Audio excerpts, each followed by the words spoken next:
Hello everyone, welcome back. You're watching Empyrion Galactic Survival episode 202. I'm Enigmius and today, progress guaranteed or your money back. That's my motto for today.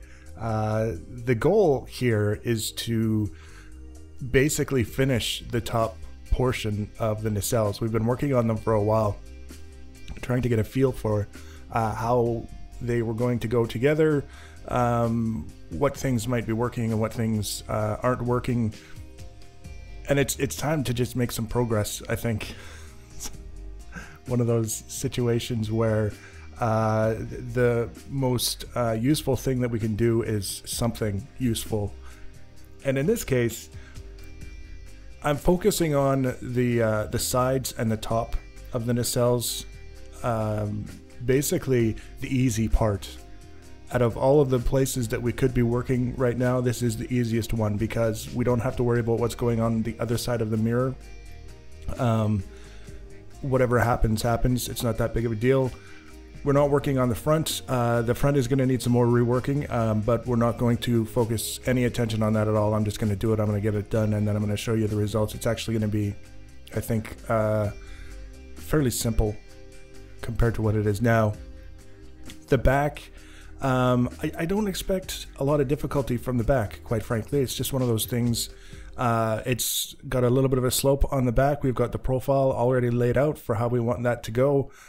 And then once we get that taken care of, it's just a matter of basically duplicating our efforts on the other side of the nacelle, which will of course be mirrored onto the other side of the other nacelle. And if we're lucky, by the end of it all, we'll have two very structurally sound looking nacelles to show you, not including the bottom part. Now the bottom part is going to take a little bit of work. It's another one of those things. I don't expect it to be all that difficult compared to some of the things that we've already done on the ship. And at the same time, I don't want to rush it, and I don't want to say, okay, oh, it's so easy, so if it ends up looking like crap, oh well, it's easy. Sometimes that happens. It's amazing how that works. It's just you expect it to be easy, so you make it easy, and you're willing to accept second-class results because it's supposed to be easy, and you'd be wrong if you were to acknowledge that the results were crap. I've done it. I'm sure some other people have as well.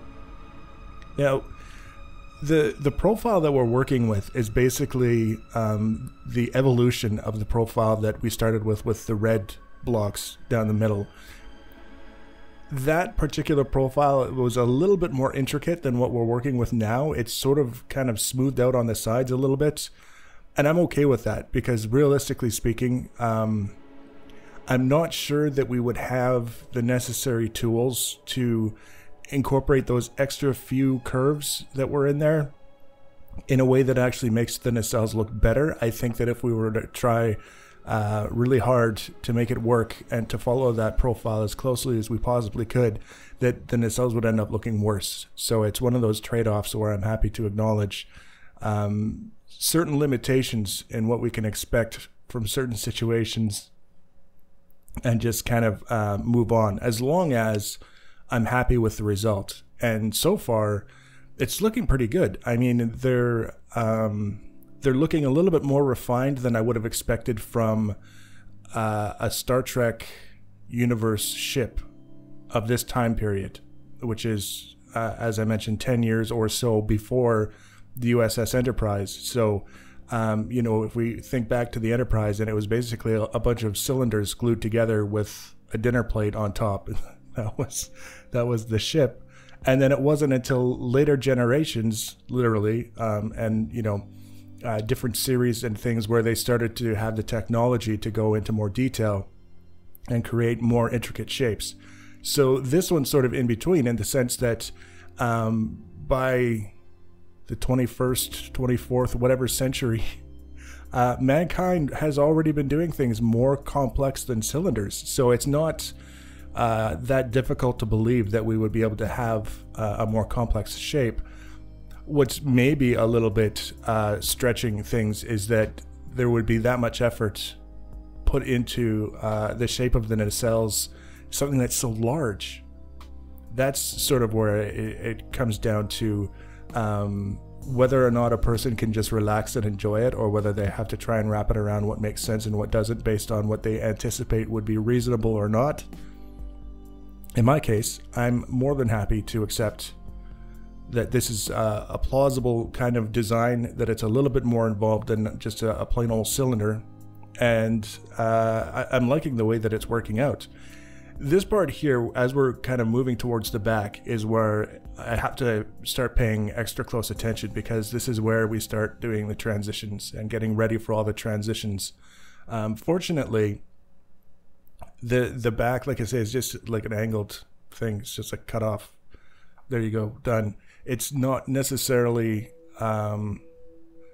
going to require a bunch of complex transitions in order to go from the sides and the top to that back section, but at the same time, I don't want to put myself in a position where I just started sort of cruising in and end up having to remove a bunch of stuff before I can make forward progress on that very rearmost section, because I didn't give it enough thought as I was moving along. It's almost become mechanical at this point, the process of working with these profiles, because all I'm really doing is I move back a certain amount based on the profiles that we've done with the curves, where the curves should be and all that other stuff, and I do instep of a half a block, and then I go as far back as I need to with that, and then I do another instep for half a block and continue all the way down. There were a couple of areas where I didn't do that, and I looked at them and I was concerned that I was going to have to go back and redo them because they were different from the way everything else was going. But in the end, it actually turned out that those small areas where I had done something a little bit different actually create a sense of something more complex going on than just simply an accordion style collapsible nacelle. You just kind of squeeze each end and it collapses on itself. That's what it was kind of reminding me of for a little while. So I'm happy to leave those at this point, and I don't have to worry too much about whether or not everything is going to work, because so far it's doing all right. So this part here obviously is putting in the very back of the nacelle. And the main thing that I'm trying to keep in mind is, first of all, the transitions, but also there's a lot of stuff that I had put in the way in terms of things for the layout that I hadn't, at that point it didn't matter specifically whether or not it would be in the way. And if it was in the way, when would I have to remove it without sacrificing the information that it was providing for the layout? So we had different blocks showing us where certain things would be. And it didn't really matter in the grand scheme of things. We just sort of came back, carried on doing what we've been doing up to this point, pulling everything together. And the back, you can see we've done a lot of the transition already from the sides and now the top to the back. Very, very simple and straightforward, not difficult at all. And it ends up looking not too bad. There's an opportunity for some refinement that I'll be keeping an eye on as we go along, and just kind of sneak that in whenever I find an idea that seems to fit. But now we're just basically finishing off all of these things, all of these elements that are coming to the back. We're just kind of tapering them off and just kind of leave them as they are. The one last thing that I wanted to do was give a little bit of thought to how we were ending that light strip. We put sort of a taper on it on the very front of the nacelles, and now I basically decided that it would make sense to do the same thing on the back side, so that once it's all taken care of, the strip itself is just very simple. It doesn't have really anything going on that would draw your attention aside from the lights. The design it's just very straightforward, and sometimes that's the best thing for something like this. The light is supposed to be the show that you're looking at, and that's kind of like the ooh-ah sort of thing. I didn't really feel the need to do anything elaborate structurally around the light, because then you're just distracting from the automatic entertainment value of glowy things. So I just sort of left it, and you can see now it's got kind of a complete look to it. It's got a I find it to be sort of an elegant shape. It's definitely got the voxel sort of thing going on. The various different insets and things like that could be a little bit more smooth, but realistically speaking, that comes at a price. When we're doing so many different curves and things coming together, when you try and get everything smooth, you end up with some things that are smooth and some things that are worse off than if you had just left them alone. So in this case, I've chosen to simply leave them alone. So you know, when I bring out the texture in the paint, that I'm feeling pretty good about what I just did for the most part, especially when we're texturing and painting this much. I've decided that we will be going with the white as the color for the entire ship, just because it already has an off-white kind of look to it, depending on the light that you're in. So I think it's going to work out for the best, better than the light gray option that we had, which was just a little bit too dark for the grand scheme of things. And I couldn't do an episode of making you guys just watch me duplicate this all the way around, finishing off the nacelles on the other side so that they have a unified sort of shape. Like I said, there's still a little bit of work left to be done on the front section. I've finally got an idea that I think is going to solve the problem once and for all, just get it done.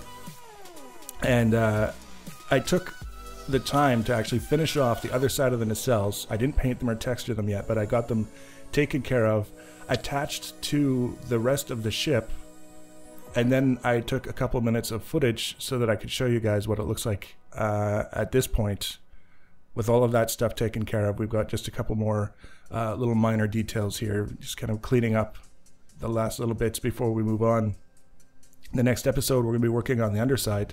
I would like to see the underside done in time for the end of the next episode, and then we can start working on some of the finer details, committing things. I'm actually pretty enthusiastic about the way that it's looking. So yeah, if you want to be notified about the next episode, and or other episodes in this and other series, the easiest way to do that is to subscribe to my channel. You can also follow me on social media, get updates that way. Links for social media are always in the information section below the video. Feel free to leave your comments and feedback. Thanks for watching, guys, and take care.